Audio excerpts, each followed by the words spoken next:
Oh 2026, regarde ça, c'est trop beau. Bonjour soleil, bonjour la vie. Ah, bon matin, 1er janvier, avec un lever de soleil d'amour. Yes. N'est-ce pas la joie après une nuit bien fraîche dans ce petit cocon ici d'amour au milieu des arbres. Et regarde la tranquillité, le soleil de fou. Les oiseaux ce matin m'accompagnaient pendant que j'étais en train de méditer. C'était trop chouette. Regarde ça, comment c'est beau. On va bien démarrer la journée, bien démarrer l'année. Alléluia. En route vers Paimpol. Petit sentier Z. Un joli petit point de vue depuis la pointe de Minard.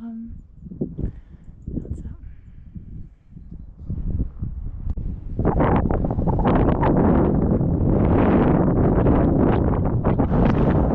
Comment c'est beau ici, regarde ça. Ce petit passage là avec les escaliers, là, je sais pas si vous les voyez. Et puis je devine, j'imagine Paimpol au bout. Là-bas. En effet, c'est pas à côté. Il y a un peu de route. Ils annonçaient 15 km Paimpol depuis la pointe de Minard et 9 km pour l'abbaye de Beauport. Donc voilà, espérons que le soleil reste avec nous aujourd'hui pour ce 1er janvier 2026 pour apporter de la chaleur parce qu'il a fait froid toute la nuit, de ouf. J'ai encore très mal dormi comme un plérin, super mal dormi.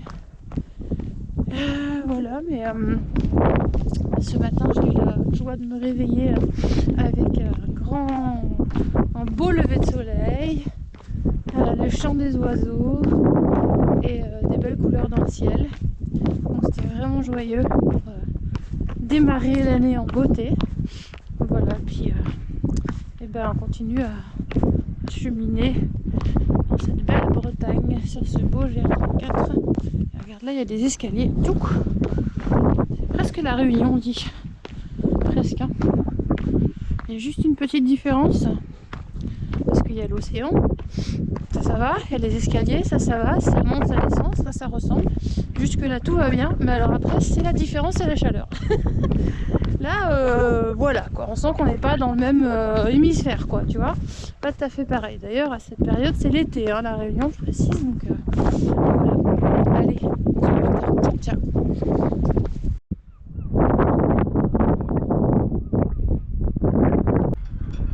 Et voilà, 14h et des brouettes. Et nous arrivons dans le joli port de Paimpol.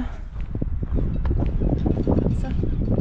Il y avait un arc-en-ciel, il y a là toujours l'arc-en-ciel, je sais pas si vous voyez le train de fond là-bas. Voilà. Petit arc-en-ciel. N'est-ce pas beau ici?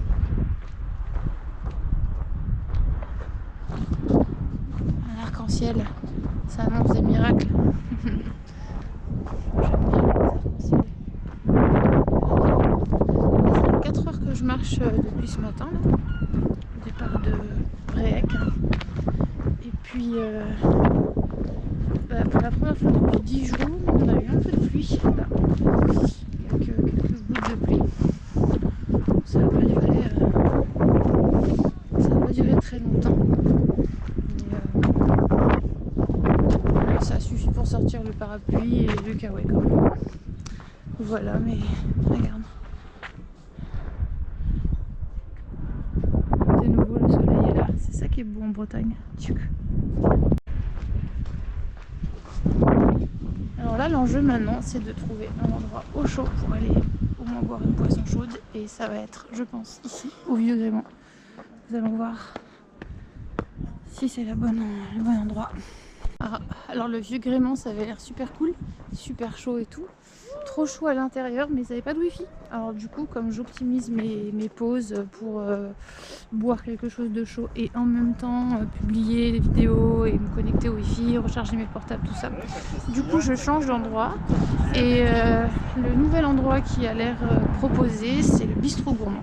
C'est pas la même ambiance, mais pourvu que j'ai du wifi, je te dirais. Voilà, et en plus là je sens qu'il faut que je m'abrite parce que le ciel s'assombrit. Donc voilà. À toutes. Et regardez ça. Je quitte Paimpol et regarde ce qu'il y a dans le ciel. Un très joli arc-en-ciel. Tout complet. La porte des miracles. N'est-ce pas merveilleux? Et puis je vous offre un petit panorama là avec le sun.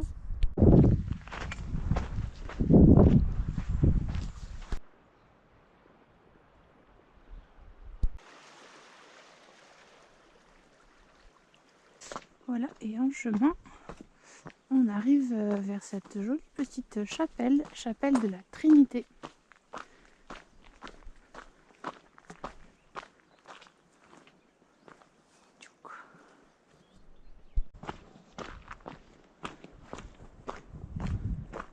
Comme c'est cool.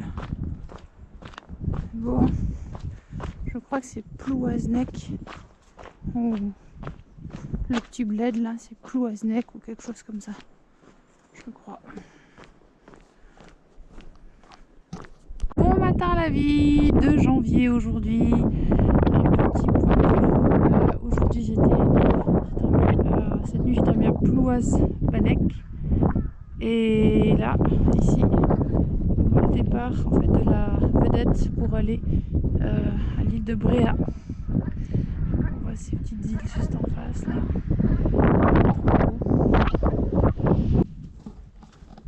Hello, bon matin.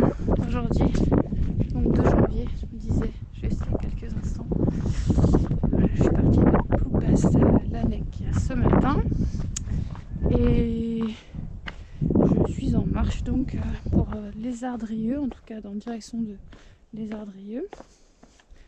Voilà, et je fais cette petite vidéo. Je viens de croiser un coureur, enfin plutôt un coureur vient de me croiser, vient de me passer. Et du coup j'ai envie de faire cette vidéo parce que en fait le coureur est arrivé derrière moi, donc je marchais dans un chemin étroit avec genre des branchages, des buissons à droite, donc pas la possibilité vraiment de me pousser, et à gauche non plus, vraiment un chemin étroit. Et puis le coureur arrive derrière moi et donc me dit bonjour, je l'entends d'assez loin, il me dit bonjour, genre pour que je comprenne qu'il faut que je me pousse. Et il arrive à ma hauteur. Et puis je lui dis oui, je vais me pousser, enfin je sais plus comment je lui réponds ça. Et puis bref, on va dire qu'on a un échange un peu pas des plus cordial, lui étant dans son truc de courir, et j'ai cru comprendre que voilà, je le gênais, fallait surtout pas qu'il s'arrête, et moi lui demandant simplement l'espace et le temps pour pouvoir me pousser, trouver un endroit, parce que je ne pouvais pas là où il arrivait sur moi. Et c'est lui qui me dit ne soyez pas vénère, mais en fait sois juste poli. J'étais pas du tout vénère, mais bref, on n'a pas vraiment eu le temps d'échanger. Puisqu'il était pressé en fait apparemment. Bref, pourquoi je dis ça? Alors ça peut paraître un peu drôle, j'ai fait aussi 10 années de trail et une pratique professionnelle, donc en compétition et autres. Donc dans cette première vie, j'ai envie de dire, ou dans cette phase de vie, parce que j'ai l'impression qu'on a quand même plusieurs phases de vie dans une vie, mais dans cette phase de vie de compétition qui a duré 10 années, et même un petit peu avant, parce que voilà, j'étais dans la fonction commerciale avant d'être coureuse professionnelle. Donc dans la fonction commerciale, on est aussi dans cette dimension de l'ego, en tout cas, qui a besoin de comment dire, chercher la performance, à être le meilleur, à être reconnu, etc. etc. Un peu ce qui se passe, j'imagine, dans la compétition, hein, ça c'est très, très semblable. Et c'est très drôle parce que du coup dans cette phase de vie là, donc qui quelques temps, puisque du coup entre les années dans la fonction commerciale et la pratique d'athlète professionnel, si on cumule les deux, ça a duré quelques temps. Dans cette première phase de vie, donc on expérimente, bah oui, justement, la recherche de performance, la recherche de la course, en fait, la course au sens propre comme au figuré, la course après le temps, la course après l'argent, la course après la notoriété, la course après un statut, la course, vite, plus, l'illusion, quoi, parfaite, en fait. C'est-à-dire, on ne sait pas vraiment pourquoi on court, mais en tout cas, c'est comme ça que cette dimension, ce monde vit, a priori. Ce monde, pas ce monde, notre monde, mais je veux dire ce monde de cette comment dire, dimension de notre expérience terrestre qui est relative à l'ego, en tout cas. Oui, un petit chien tout perdu, regardez un petit chien tout seul, là. Hop, un petit minou. J'allais dire petit minou, mais c'est pas du tout un minou, c'est un chien. Et je remarquais hier que ce qui est assez drôle, c'est que quand on s'éveille à notre être réel, j'ai envie de dire à notre vérité, eh bien on se rend compte que c'est ralentir au contraire qui est souhaitable, qui est préférable. En fait, qui est indispensable, même j'ai envie de dire. Parce que sans ralentir, tu peux pas en fait. Tu peux pas cheminer, intégrer les choses, avoir la curiosité de découvrir de nouvelles choses, rencontrer, faire l'expérience de... Tu restes dans l'expérience du mental en fait. Et dans l'expérience de... Enfin, si tu vas trop vite, je veux dire, tu restes dans l'expérience du mental qui... Voilà, qui a été conditionné, quoi. Je te reprends un peu plus loin. Donc tu peux pas... en allant vite, faire l'expérience du silence, faire l'expérience de ta guidance intérieure qui te parle, ou faire l'expérience en tout cas de la pleine conscience, donc de sentir où tu es, c'est quoi ta vérité, voilà, de sentir tout ce qui nous élève à l'esprit, à ce que nous sommes, l'esprit dans un corps incarné. Et il n'y a qu'en ralentissant en fait qu'on peut se positionner au bon endroit, donc plus dans la tête, dans le mental qui ne fait que répéter en fait des schémas connus et des conditionnements et des croyances et des expériences du passé qui projette et qui fait des calculs, voilà, etc. En fait, si tu t'éveilles à la conscience et à qui tu es, à ton être véritable, et bien ralentir est la seule option qui soit, ralentir et se taire et faire silence pour justement observer les pensées, pour observer tout ce qui n'est pas toi en fait, du coup, tout ce qui n'est pas ta vérité,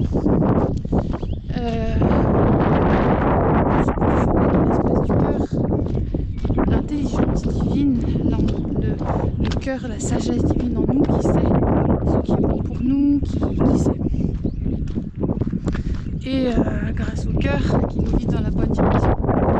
Et bref, ce qui est très drôle, c'est que je remarquais hier, donc que je me faisais cette réflexion que dans cette vie, on a la chance, dans la vie terrestre, d'expérimenter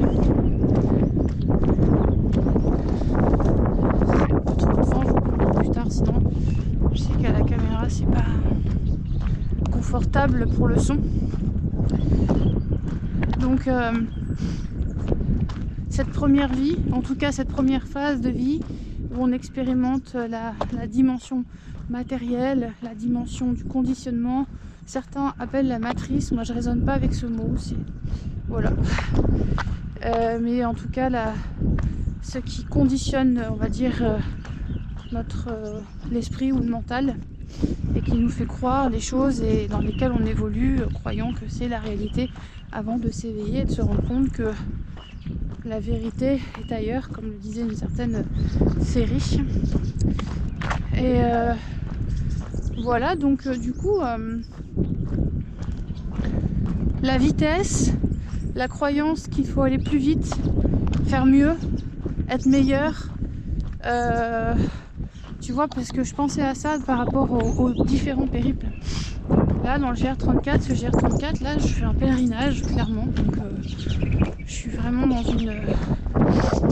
cette recherche, on va dire, et de vérité, de reliance et de foi, d'introspection et d'écoute, enfin, voilà, tout ce qu'un pèlerinage permet. Et donc, c'est pas du tout l'idée de faire un concours de vitesse, c'est vraiment pas le projet, c'est pas le but. Ça n'aurait pas de sens d'ailleurs de faire ça. Attends 2 secondes. Voilà. J'ai laissé passer un peu des gens et puis j'ai laissé passer un peu le vent aussi parce que je sais que c'est pas confortable après pour entendre. Vu que j'ai pas le micro. Voilà, donc un pèlerinage, tu fais pas ça en tout cas pour la vitesse parce que justement c'est opposé à ce que ça nécessite de la pleine présence en fait.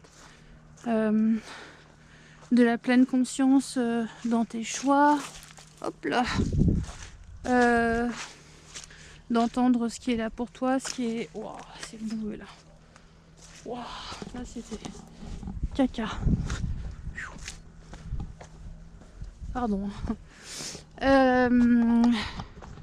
Donc la pleine présence, c'est déjà par essence se focaliser sur soi-même et donc se distancer d'une certaine manière du bruit extérieur, donc du monde extérieur. Alors quand je dis se distancer du monde extérieur, ça ne veut pas dire forcément être ermite, mais en tout cas mettre des limites et des comment dire, voilà, choisir ce sur quoi on accorde notre attention à l'extérieur, parce que en fait tout ne mérite pas notre attention et surtout il y a certaines choses qui nous éloignent de nous-mêmes et nous font perdre du temps et ne sont pas bénéfiques. Donc je les nommerai certaines, du point de vue global, tout ce qui nous distrait, en fait tout ce qui distrait notre attention, notre focus sur nous et qui n'est pas utile à notre plus grand bien. Et il y en a beaucoup. Il y a vraiment beaucoup de choses extérieures qui peuvent attirer notre attention et nous éloigner de notre centre, de qui l'on est, de ce que l'on est venu faire ici. Donc voilà. Donc la pleine présence nécessite, pour être dans l'ici et maintenant, déjà de faire silence avec l'extérieur. Donc c'est pour ça que pèlerinage, marcher, aller en nature, faire des grandes traversées en solo comme ça, bah c'est propice à l'écoute, à l'introspection, c'est propice au silence dans la tête intérieure pour qu'on puisse retrouver notre essence et notre voix. Retrouver aussi notre communion avec l'unité, avec notre Père Créateur, notre unité. Voilà, notre voix intérieure quoi. Et voilà, la vitesse, déjà on peut se demander pourquoi vouloir aller vite en fait. Pourquoi vouloir aller vite? Parce que du coup, à l'inverse, voilà, je fais le lien, mais je fais le lien avec ce que je disais juste avant de couper, c'est que je réfléchissais entre les différentes façons de pratiquer par exemple ce GR34. Moi je le pratique dans la présence et dans la... Je sais pas si je suis dans la lenteur, mais en tout cas je suis dans un rythme où je m'autorise des petites étapes, de faire des... comment dire, des pauses avec des gens, à parler. Voilà, si je dois aller faire un détour pour aller voir une belle église et prendre un temps, je le fais. Enfin bref, je prends le temps quoi. Et je me fiche complètement après de tout ce qui est distance, kilométrage, du temps que ça prendra. Voilà. Et je réfléchis au Pacific Crest Trail que j'ai fait juste avant, donc cet été là. Et au fait que certains par exemple font Pacific Crest Trail, choisissent de le faire le plus vite possible comme un défi de compléter ce parcours le plus vite possible, ce qui en soi est très louable aussi. C'est une belle expérience physiquement et sportivement, c'est voilà, athlétiquement c'est voilà, ça signifie quelque chose aussi, hein. Dépassement de soi, je sais pas, mais en tout cas force et courage qu'il faut pour faire un parcours comme ça, faire des grosses étapes et tout. Enfin, je veux dire, c'est un challenge physique, tu vois. Et en même temps, moi je me suis rendu compte que d'aller vite, c'est ce que j'ai choisi de faire. Enfin, en fait non, au départ je partais pareil dans l'intention de me connecter à l'essentiel. Et j'étais partie en jeûnant, tout ça, mais je me faisais quand même des étapes entre 50 et 60 bornes en fait au tout début. Les premiers jours là, je sais pas, ouais, dans les 10 premiers jours, j'étais vraiment dans une optique de compléter environ 50 bornes par jour. Et ce qui en soi est faisable, hein, je veux dire, c'est pas non plus insurmontable, c'est une dizaine d'heures de marche par jour, mais c'est quand même conséquent. T'as un gros sac, c'est quand même conséquent. Et puis je me rendais compte que sur ce rythme-là, je prenais pas le temps. Je m'arrêtais pas, je faisais pas de pause, j'allais pas à la rencontre des gens, je prenais pas le temps de discuter, je prenais pas le temps de contempler, je prenais pas le temps ni méditer ni quoi, je marchais en fait, tu vois, de longue. Et même au début, je faisais vraiment pas de pause, vu que je mangeais pas, j'étais en jeûne, donc j'avais pas de raison de faire de pause, tu vois, dans l'esprit. Et je me suis rendu compte que mes pieds en souffraient. D'abord, je me suis fait des cloques, des ampoules aux pieds comme jamais, dès le début, en fait, dès les premiers jours. Et ça, c'est critique parce que c'était des endroits où, voilà, si ça s'aggravait, ça remettait en question vraiment le périple. Donc j'ai vite pris soin de ça. Et puis surtout, est-ce que j'étais joyeuse à la fin de journée de comment se déroulaient les choses, est-ce que ça correspondait, est-ce que je me connectais suffisamment à la nature, parce que c'était le but de me connecter à la nature.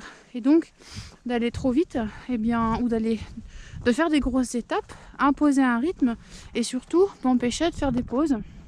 En tout cas, je les prenais pas et du coup, j'étais pas ni dans la contemplation, ni dans l'écoute, l'accueil. Enfin, si, la plupart du temps en marchant, mais je sentais que quelque chose de plus profond pouvait être vécu. Voilà ce que j'ai choisi de faire dès le 9e jour, enfin dès le 10e jour du coup, puisque après cette histoire où il y a eu les incendies sur le trail et qu'on s'est retrouvés tous à Tootlake avec les autres marcheurs, là j'ai compris qu'il y avait aussi un état d'esprit dans ce Pacific Crest Trail entre les marcheurs, et que même si on était seuls, parce qu'on est nombreux à être seuls sur ce parcours, on est vraiment très nombreux, en fait on se retrouve entre marcheurs à des moments où soit certains font des trails family, comme ce qui m'est arrivé pendant une dizaine de jours, une quinzaine de jours. Vers la fin du périple, j'ai rejoint, on s'est regroupé avec 4 marcheurs, un peu comme ça, et voilà.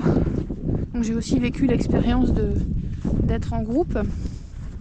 Et en tout cas, ce que je veux dire, c'est que le moment où j'ai décidé de faire autrement, c'est-à-dire au 10e jour de ralentir un peu, de faire des étapes plus petites, c'était ok en fait.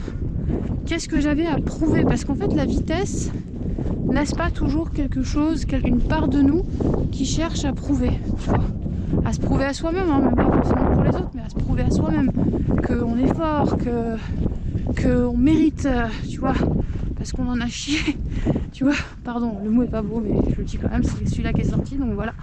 Mais parce que ça a été dur, alors voilà, t'as eu mal, donc tu mérites la reconnaissance quelque part. En fait, on n'a rien à prouver, tu vois, en vrai, on n'a rien à prouver à personne.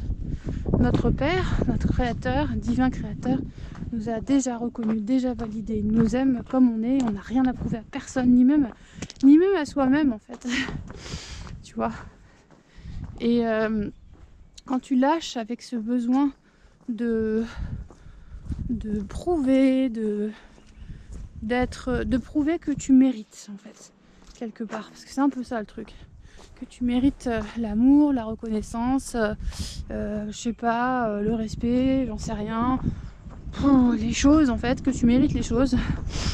Mais en fait, on va dire que j'englobe que tu mérites l'amour, parce que tout est finalement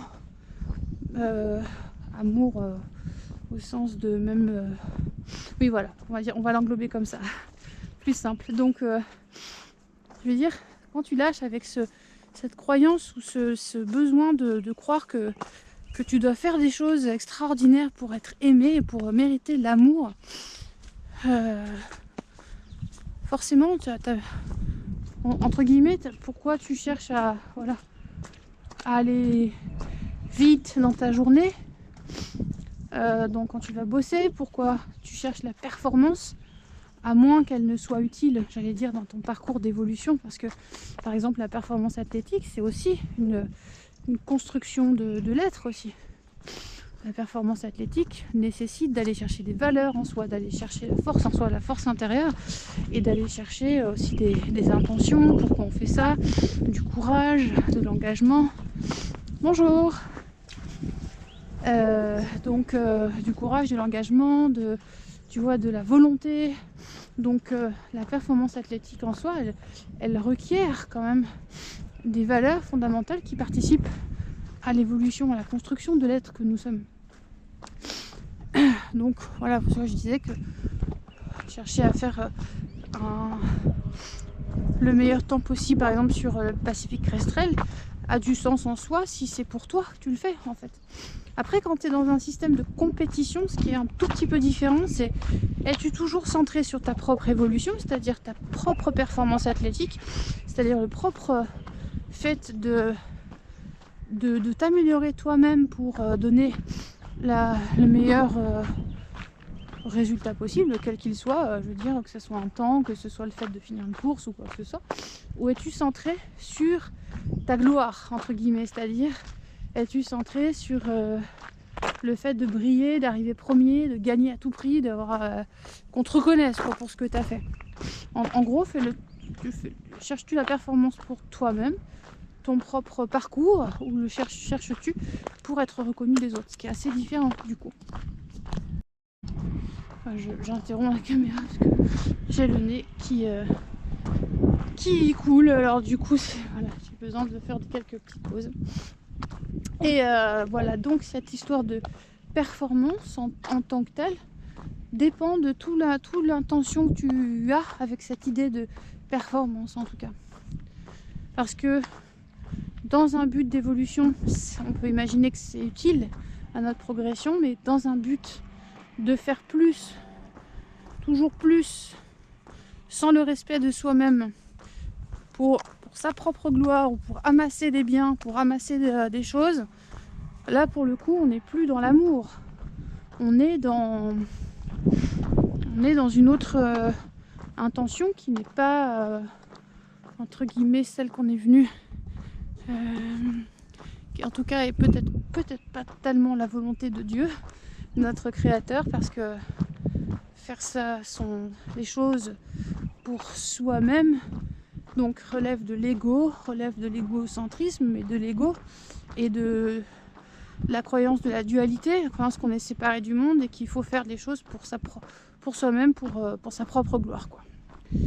Voilà, et donc c'est plus la même chose quand tu cherches le faire le plus sans amour en fait, mais juste pour briller ou juste pour voilà. Donc la vitesse, en tout cas, je crois que j'avais déjà évoqué dans une des vidéos précédentes là sur ce GR34, nous éloigne de la présence, donc de notre pleine conscience, donc de notre être, donc de notre capacité à faire des choix alignés avec nos valeurs et avec le cœur. Ça nous éloigne bien sûr de notre reliance à Dieu, à notre Créateur. La vitesse nous perd, tout simplement. La vitesse n'est pas compatible avec la présence, en tout cas elle n'est pas compatible avec le rythme non plus, parce que si tu regardes, est-ce que la vie va vite? La vie a son rythme, elle a son flow. Je veux dire, les journées ont leur flow, elles ont leur rythme, et 24 heures c'est toujours 24 heures. Et tu vois, il n'y a pas besoin d'aller plus vite que ça, en fait. Tu vois. Et est-ce que quand tu vas vite, tu fais des choses mieux? Est-ce que tu te sens mieux? Est-ce que tu es plus en paix? Ou est-ce que juste tu t'es convaincu que parce que tu avais été vite, alors tu avais fait 1000 choses, mais qu'en fait tu n'as rien abouti, parce que du coup, en faire 1000 en même temps, bah, est-ce que tu en fais seulement une bien, tu vois? Et est-ce que surtout ça a du sens? Est-ce que tu es plus satisfait? Est-ce que tu es plus heureux? Voilà. C'est la question qu'on peut se poser quand on prend le temps de voir ce que le cœur a besoin, ce que que le cœur a notre cœur, mais notre corps aussi. Ce que notre corps a besoin, ce qui nous rend vraiment heureux, ce qui nous fait du bien, quel est le sens qu'on donne à tout ce qu'on fait. Quel est le sens, je veux dire, parce que je reprends toujours les coureurs, parce que du coup j'ai croisé ce coureur et c'est lui qui m'a amené, merci d'ailleurs, à faire cette vidéo, ce qui m'a inspiré. J'ai croisé pas mal de coureurs là sur le parcours, et puis souvent les coureurs, ça dépend, hein, mais ils sont pas tous, par exemple, le sourire, ou ils sont pas tous dans le, voilà, ils sont là, ils courent, ils sont dans leur truc, et puis, enfin, je sais pas. Je sais pas, je dis ça, c'est moi-même j'ai pratiqué, et je pratique encore d'ailleurs le trail, je suis aussi coureuse, hein, donc je fais pas comment dire, une généralité des coureurs, quoique, mais je suis pas une généralité des coureurs quand même, c'est juste une observation de ce que j'ai pu voir ici.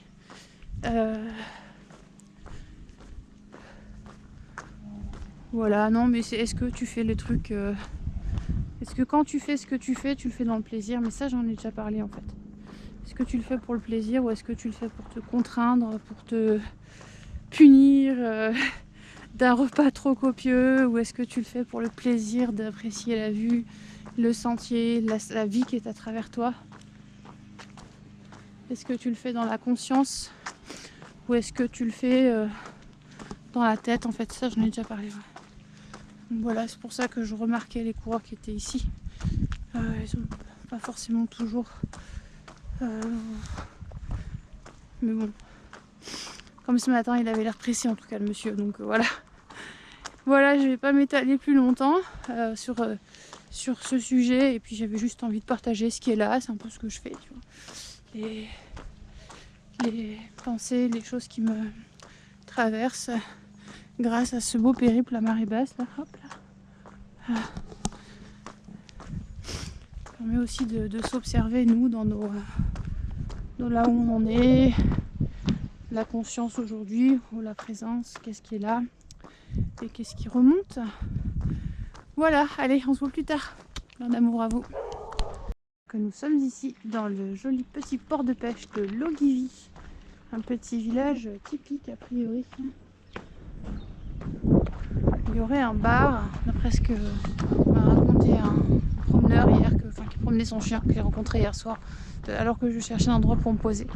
Et un bar qui s'appelle Chez la Gaude. Alors Gaude n'est plus de ce monde, mais a priori le bar, lui, est très réputé, en tout cas à Logivi, et à cet endroit où on rencontre, voilà, des pêcheurs, de chalutiers, tout ça. Voilà, ben, je sais pas si je vais trouver Chez la Gaude. Mais en tout cas, regarde la petite chapelle là-bas, et ce port à marée basse. Je crois que j'ai trouvé, il est ici, l'ambiance chez Gaude.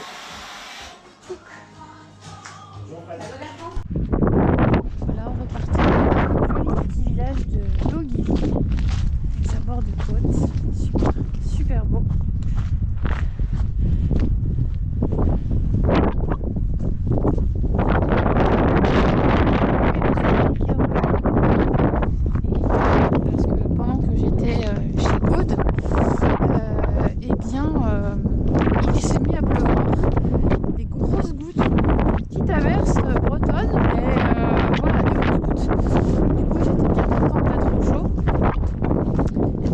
Recharger les portables, prendre de l'eau chaude. Et puis le chemin se poursuit. Les Ardrieux, la prochaine étape, je crois. Je sais pas si je dormirai là-bas, on verra.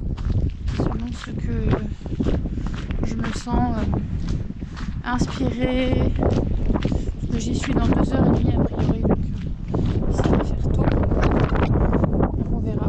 Et puis en attendant, on avance. Allez, à plus. Recoucou. Un petit message le long de ce chemin super chouette là, pour en direction de Les Ardrieux. Voilà, je laissais mes pensées inspirées par nature, par le lieu, par la vie, par le vent, par tout ce qui est là. Et croyez-vous au miracle? C'est la question que je vous pose. Moi, je parle souvent des miracles dans mes vidéos à droite et à gauche parce que j'en vis en fait tous les jours. Pas forcément des gros miracles, mais même des petits miracles quotidiens. Croyez-vous au miracle? Dieu a créé la terre et le ciel et il a également créé tout ce qui vit en fait, enfin, tout ce qui est du coup, tout ce qui est en fait sur cette terre et dans notre réalité quelle qu'elle soit qu'on expérimente. Le crois-tu? Parce que si tu crois à ça, n'est-ce pas miraculeux? Dieu a créé la terre, le monde, les animaux, la vie, les arbres, les fleurs, la nourriture. Il nous a créé nous, il a créé toutes les espèces, il a tout créé. Et même ce qui n'est pas vivant parce que Dieu est en chacun de nous. Donc tout ce qui est créé, ne serait-ce que par l'homme, est créé par Dieu quelque part. N'est-ce pas miraculeux? Et ce qui est quand même beau, c'est que si tu regardes la Bible, aussi Jésus a fait des, je sais pas si c'est des centaines ou plus que ça, de miracles. Et non pas en son nom, mais en le nom du Père, de notre Père, de son Père, de notre Père, de Dieu, de notre Créateur. Et pour que justement il a accompli ces miracles, pour que les hommes croient en l'existence de Dieu, pour que les hommes voient de leurs yeux ce que Dieu peut accomplir. Et malgré tout, dans la Bible, on voit que les hommes continuaient à ne pas, certains hommes en tout cas, continuaient à ne pas croire, malgré ce qu'ils voyaient. Après, il y a plein de messages qu'on peut lire en profondeur par rapport à ça. Mais n'est-ce pas miraculeux d'être en vie? Je l'avais évoqué dans une vidéo précédente, parce que j'étais encore à Saint-Lunaire, rendre grâce à la vie parce qu'on est en vie chaque matin. N'est-ce pas miraculeux? Je veux dire, il n'y a rien qui fait que voilà, on est en vie, mais aussitôt on pourrait très bien ne plus être en fait. D'ailleurs, c'est ce qui arrive quand la mort prend certaines âmes, parce que c'est écrit que c'est leur moment et que voilà. Donc je veux dire, c'est du jour au lendemain quoi, sans explication parfois, tu sais. Donc n'est-ce pas tout là un miracle que d'être en vie, de se réveiller le matin et d'avoir des idées, d'avoir une énergie renouvelée, ne serait-ce les ardrieux en face peut-être? Probablement. C'est encore loin parce qu'en fait il faut traverser tout le canal. Là on voit c'est tout proche. Tu vois d'ici, mais en fait il faut traverser tout le canal là de l'autre côté. Donc j'y suis pas encore. Donc si la vie est miraculeuse parce que au commencement déjà c'est un miracle, alors comment peut-on encore regarder la vie avec nos yeux d'humain et se figurer que c'est la vérité, que c'est la seule vérité, que c'est la seule chose qui soit?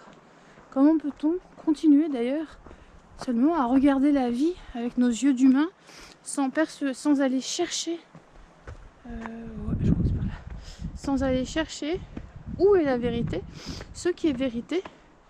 Peut-être qu'elle ne se voit pas de nos yeux, peut-être qu'elle est plus subtile que ça puisque le monde invisible existe, il est réel. Les choses se créent dans l'invisible. Et du coup, si les choses se créent dans l'invisible, voilà, c'est bien qu'il nous faut à un moment donné trouver une autre façon de faire que de regarder avec nos yeux physiques d'humains et entendre différemment qu'avec nos oreilles. Donc fermer les oreilles au monde et au bruit extérieur pour aller chercher ce qui derrière le voile de ce que l'on voit est pour de vrai, pour de bon, ce qui est vérité, ce qui existe. Si la vie est miraculeuse, la vie est miracle, la vie est magique. Et Dieu nous a donné, offert ce don de co-création avec lui, pour que nous puissions accomplir son œuvre. Et dans la Bible, ce que je perçois d'accomplir son œuvre, ce sont des miracles. Il lui fait miracle sur miracle. La vie est un miracle, il est miracle, il accomplit des miracles. Et Jésus répète à multiples reprises dans Jean 6, selon l'évangile selon saint Jean 6 et 7, à multiples reprises, et dans d'autres passages, mais là c'est sûr que j'ai le plus en tête. J'ai fait toutes ces choses, je vous ai dit toutes ces choses pour que vous les voyiez et que vous voyez s'accomplir l'œuvre de Dieu. Pour que vous croyiez en l'œuvre de Dieu et que vous voyez s'accomplir l'œuvre de Dieu. C'est la manifester. Alors n'est-ce pas carrément génial? Parce que du coup, si la vie est miracle et miraculeuse, alors ça change de nombreuses perspectives, n'est-ce pas, en ce que tu vois du monde extérieur. Si tu vois le monde d'une certaine manière, dis-toi que c'est juste le reflet de ce en quoi tu crois. Juste le reflet de ce en quoi tu crois. Mais si tu changes ta croyance dans le fonctionnement de la vie, de l'existence, et que de tout ce que tu as pu, et si tu remets en question tout ce que tu as pu apprendre, entendre, croire, admettre comme vérité, alors que voilà, c'était pas forcément la tienne, c'était peut-être celle que tu as entendue, celle qu'on t'a transmise, etc., etc. Si tu acceptes de remettre en question tout ça, de faire le vide complet dans tout ce qui est conditionnement de l'esprit, dans tout ce qui a pu te conditionner, tout ce qui a pu te limiter l'esprit. Rappelons que Dieu est illimité, que l'univers est illimité, est infini, et que si déjà d'un point de vue scientifique tu crois à ça, parce que la physique quantique le dit aussi, hein. Je veux dire, elle relate aussi de cette multidimensionnalité et possibilité infinie des choses en même temps. Donc il y a quand même du lien. Alors si tu crois que éventuellement une autre vérité existe, que tu peux éventuellement te positionner d'une autre manière par rapport à ta perception de la vie, et qu'est-ce qui se passerait si tu laissais cette porte ouverte pour que peut-être en voyant les choses différemment, d'autres choses changent dans ta vie, à la manière dont tu souhaites la vivre, à la manière dont tu raisonnes avec elle, à la manière dont tu te changes toi-même. Car en réalité, je crois que ce qui s'offre à nous dans notre réalité, c'est fondamentalement la manière dont on change dans notre corps, en tout cas dans notre être tout entier, pas que notre corps. Le corps physique, c'est de la chair, de la matière, mais est-ce... Ah, je crois que j'ai oublié de tourner quelque part. Alors juste... Ah non, c'est bon, c'est là. Le corps physique, en tout cas, n'est pas la seule dimension de notre être, puisqu'on est bien au-delà de l'être, puisque nous ne sommes pas séparés de Dieu, mais bien au-delà du corps physique. Donc si tu fais abstraction de ta limitation au corps physique, que tu l'agrandis à quelque chose de plus grand, aux possibilités infinies de Dieu, à sa magie et à un univers bien plus vaste, voilà, encore une fois, que tous tes conditionnements, que toutes tes croyances,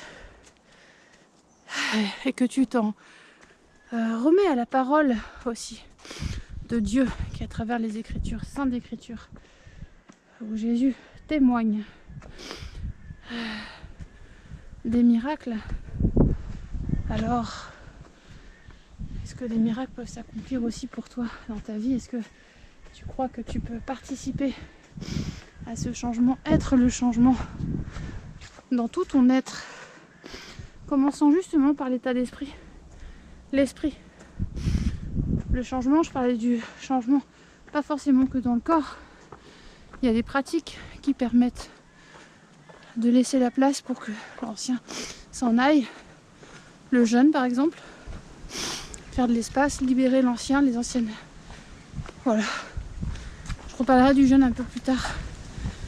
J'ai une bonne raison pour ça. pour l'instant. Je parle simplement de ce qui peut constituer le changement pour chacun de nous. Et je crois aussi que Jésus d'ailleurs relate aussi dans Jean, dans l'évangile selon Saint Jean, au chapitre 6, que, comment dire, il invite même les hommes à se nourrir de sa chair et de son sang, car sa chair et son sang sont vraiment nourrissants. Ils sont la porte, ils sont le pain quotidien, ils sont ce pain que les hommes cherchent et qu'ils prient chaque jour dans notre Père pour que le pain quotidien soit délivré par Dieu. Et Jésus dit, je suis votre pain, je suis votre nourriture. Et quand il dit ça, les personnes qui assistent la foule qui assiste à ce qu'il prêche est choquée. Et il lui dit que ses paroles sont esprit et vie. Et donc, qui souhaite entendre et comprendra celui qui veut. Mais globalement, se nourrir de Jésus, si on traduit ça en langage un peu plus concret, se nourrir de Jésus, c'est se nourrir de la foi en Dieu, c'est se nourrir de l'essence même de ce qui est essentiel, donc de la vie, de l'esprit. Dans la Bible, on dit aussi, recherchez d'abord le royaume des cieux, le royaume de l'esprit, les choses de l'esprit, et toutes les autres choses vous seront données en plus. Et donc justement, il parle de nourriture et de vêtements. Toutes ces choses vous seront données en plus, mais cherchez d'abord le royaume de l'esprit premièrement. Et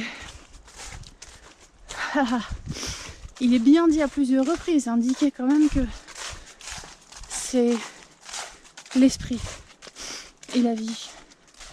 Donc si nous sommes esprit et vie, nous ne pouvons pas nous contenter de vivre selon ce qu'on voit dans la matière, de vivre selon ce qui apparaît, sans se poser de questions, sans se demander, ok, mais alors du coup, qu'est-ce qui est vrai, qu'est-ce qui reste? On parle de se nourrir l'esprit et de chercher le royaume de Dieu en premier et de se nourrir des choses de l'esprit. Et Jésus qui dit, je suis votre pain et je suis votre sang et je vous nourris et je vous abreuve.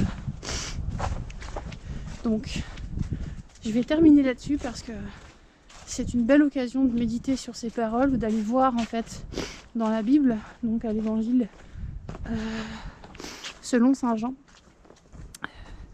ces passages et de voir comment ça nourrit votre cœur, comment ça éveille de la curiosité ou pas. Et en tout cas, est-ce que les miracles sont quelque chose que vous observez dans votre vie, des choses qui sont arrivées sans explication rationnelle?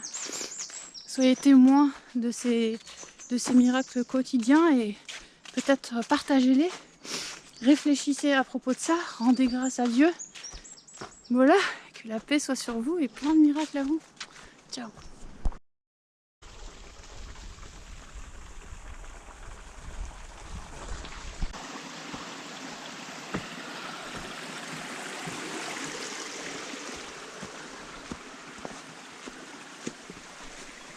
Est-ce qu'il n'est pas trop bien le monsieur qui habite là?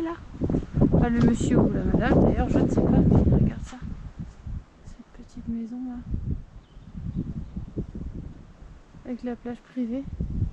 Trop beau.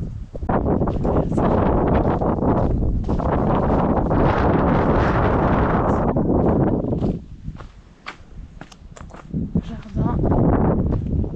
Petit jardin. Grand terrain. Et voilà. C'est pas génial. C'est la petite maison de l'autre côté de la rive. Trop belle, avec un grand terrain. Ils ont même laissé un jeu pour enfants, c'est trop chouette. Trop mignon. Plage toute tranquille, toute cool. Et on s'accueille. Regarde ça comme c'est magique. Tu vois la pleine lune? Pleine lune en plein jour. C'est aujourd'hui pleine lune. Puis ce petit coin là, tout tranquille. toupies. J'adore. Ça, le petit miracle du jour. Des kiwis. Des kiwis en Bretagne. Quand je te dis que Dieu pourvoit toujours. Regarde ça. Et puis là, eh ben, ils font pousser des kiwis. Et ici, ils font de la cueillette de kiwis. Cueillette de kiwis sans pesticides, sans tout ça, naturel quoi. C'est pas trop chouette. C'est beau la vie quand même. Voilà, jolie petite plage encore là pour terminer cette belle deuxième journée de l'année 2026. Je sais encore pas où est-ce que je vais poser la tente pour l'instant. Mais je viens de m'arrêter faire une petite cueillette rapide, vous avez vu.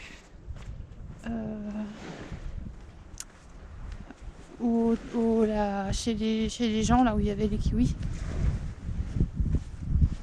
Et c'est trop fort quand même d'avoir des kiwis en Bretagne. En plein hiver quoi. C'est impressionnant. Je me demande bien quel goût peut avoir. On verra bien. Hein. Donc voilà, la vie pourvoit toujours. Là, tu pars, t'as pas de nourriture sur toi et puis voilà. Et puis ben Dieu pourvoit quoi. Alors écoute, on verra. Elle m'a dit de faire mûrir avec des pommes. Mais bon, je vais pas non plus m'alourdir le sac, tu vois. On verra si je trouve des pommes ou si quand ce sera le temps de les goûter, je les goûterai.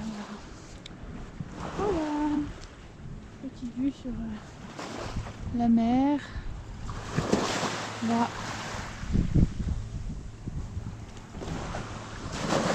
Couche.